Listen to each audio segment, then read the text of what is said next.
വഴിവിളക്കിന്റെ ഈ എപ്പിസോഡിൽ ഞങ്ങൾ പരിചയപ്പെടുത്തുന്നത് ഈ ധൈര്യശാലിയെയാണ്. 1947 ഓഗസ്റ്റ് 15 എന്താ സംഭവിച്ചെന്നറിയോ? 1947 ഓഗസ്റ്റ് 15 എന്താ സംഭവിച്ചെന്നറിയോ? അത് അങ്ങനത്തെ വിഷയങ്ങൾ ഞാൻ കൂടുതൽ അതറിയാം, പക്ഷെ എനിക്ക് അത് ഇവിടെ പറയേണ്ട കാര്യമില്ല മോനെ. അയ്യോ അങ്ങനെ പറഞ്ഞൂടാ, പിന്നെ ഞാൻ എന്തിനു വന്ന? അല്ല, ഞാൻ പറഞ്ഞത് ചേച്ചിയാണെങ്കിൽ മുമ്പ് ഒരു ഇന്റർവ്യൂവിനകത്ത് പറഞ്ഞിട്ടുണ്ടായിരുന്നു, കവി തല്ലു വാങ്ങിയിട്ടേ പോകുന്ന തോന്നുന്നത്. സ്ത്രീകൾ എപ്പോഴും ആണുങ്ങളെക്കാൾ അതായത് കുറച്ച് താന്ന് നിൽക്കണം. ആ ഒരു ചിന്താഗതിയിൽ പറയുന്നത് ചേച്ചിക്ക് ഇപ്പോഴും കാലഘട്ടം മാറിയിട്ടുള്ളത് അറിയാഞ്ഞിട്ടാണോ എന്നുള്ള സംശയം കൊണ്ട് ചോദിച്ചു പോയത്. പച്ചവെള്ളം ചവച്ചു കുടിക്കണ പഞ്ചപാവം അങ്ങോട്ട് ഇറങ്ങിയില്ലേ? ജീവിതത്തിൽ ഒരു 20 വർഷത്തോളം അല്ലെങ്കിൽ ജീവിതത്തിൽ ഒരു ഭൂരിഭാഗം കാര്യങ്ങൾ ഇങ്ങനെ കേസ് കാര്യങ്ങളൊക്കെ ആയിട്ട് പോയിട്ട് അത്രത്തോളം ബോൾഡ് ആയിട്ടുള്ള ഒരു ലേഡിയാണ് താങ്കൾ എന്ന് സ്വയം പറയുന്നു. സത്യത്തിൽ അങ്ങനെ ശരിക്കും ബോൾഡ് ആയിട്ടുള്ള ഒരു വ്യക്തിയാണോ?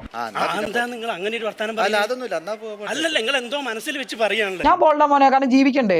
എനിക്ക് കണ്ടിട്ടൊരു എന്തൊക്കെയോ പേടികളുള്ളിൽ കുറച്ചുകൂടെ മാന്യതയോടെ സംസാരിക്കണം. ഞാനൊരു സെലിബ്രിറ്റിയാണ്, അത് ഓർമ്മ വേണം. ചെക്കന്റെ സ്വഭാവം കേട്ടിടത്തോളം അടിയാണെന്നോ ഇങ്ങനെ ടൈപ്പാ. വലിയ സമയം പിടിക്കില്ല. നല്ല പരിചയമായിട്ട് ഒരു ഗ്രനേഡിന്റെ പിന്നൂരിട്ട് ഇപ്പൊ പൊട്ടു ആര് പറഞ്ഞു? ഒന്നുമില്ല, എനിക്ക് നല്ല തന്റെ ഇടം, നല്ല ധൈര്യമുണ്ട്. അയ്യോ, അവന് കിട്ടിയതൊന്നും പോരാ.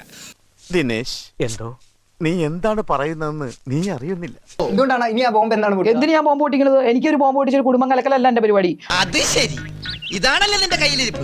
നിന്റെ രോഗം എന്താണെന്ന് എനിക്ക് മനസ്സിലായി. അത് പറഞ്ഞിട്ട് എനിക്ക് കാശ് വാങ്ങലല്ല എന്റെ പരിപാടി. അല്ല, അത്തരത്തിൽ ചേച്ചി പലപ്പോഴും മീഡിയ അറ്റൻഷന് വേണ്ടിയിട്ട് ചില കാര്യങ്ങൾ മീഡിയ അറ്റൻഷൻ എന്ന് പറയല്ലേ മോനെ, അതൊക്കെ വേറെ ആരെങ്കിലും പറയും. എനിക്കൊരു അറ്റൻഷന്റെ കാര്യമില്ല. എന്തിനാണ് വഴി കൂടെ പോണ വയ്യാവലിയായിരുന്നു വാങ്ങണത്?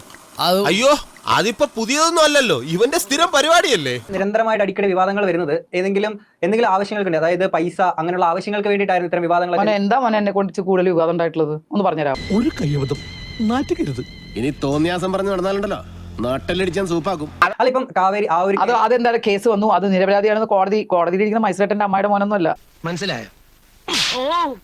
ഇനി ഇത് ആവർത്തിക്ക. നീ പറയുന്നത് വളച്ചൊടിച്ച് പറഞ്ഞതൊക്കെ വേറെ ആരുടെയും പറയും. എന്നോട് പറയുമ്പോ, എന്നോട് സംസാരിക്കുമ്പോ നീ മാറ്റി പറഞ്ഞ ഞാൻ വിട്ടുതരത്തില്ല. എന്റെ സ്വഭാവം അറിഞ്ഞൂടാ. ഗോപാലകൃഷ്ണ, നിനക്ക് വല്ലതും പറ്റിയ? നീ ഇങ്ങനെ ഓരോന്ന് പറഞ്ഞ് എന്റെ അടുത്ത് പഴയ കാര്യത്തിൽ ഞാൻ അങ്ങനെ പറഞ്ഞു ഇങ്ങനെ പറഞ്ഞു, ആ ത്രെഡ് കൊണ്ടുവന്ന് കളിക്കുന്ന കളി ഇവിടെ അല്ല. നീ പിന്നെ പണ്ടത്തെ കാലം അങ്ങനെ പറഞ്ഞില്ല. ഞാൻ നിങ്ങളുടെ എക്സ്പ്ലനേഷൻ കറക്റ്റ് പറഞ്ഞു. ഞാൻ പറഞ്ഞു മോനെ ഇനി ഞാൻ കൊന്നുകളയും. നീ എന്ത് പറഞ്ഞാലും എന്തിനാണ് അമേരിക്ക പോകുന്നത്?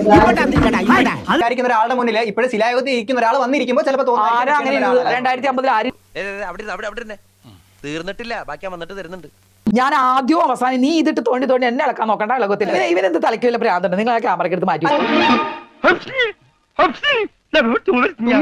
നിന്റെ ഒടുക്കത്തെ തുമ്പലാണെന്ന് നീ മറക്കണ്ട. നിന്നെ പോലെയുള്ള ഒരാൾ പഴയ കാലത്തെ കാര്യം പറഞ്ഞ് ബബ്ബ അടിക്കാൻ നിൽക്കലും. നീ ആദ്യം കുറച്ച് ഇന്റർവ്യൂവിന് പറയേണ്ട വാക്കുകളും കാര്യങ്ങളും ചോദ്യങ്ങളൊക്കെ പഠിച്ചിട്ട് വാ. എന്താണ് പെണ്ണായ? കിട്ടേണ്ടതൊക്കെ കിട്ടിയല്ലോ, സമാധാനമായല്ലോ. ഇനി സ്വസ്ഥമായിട്ട് വണ്ടി റോഡിൽ പോട്ടെ.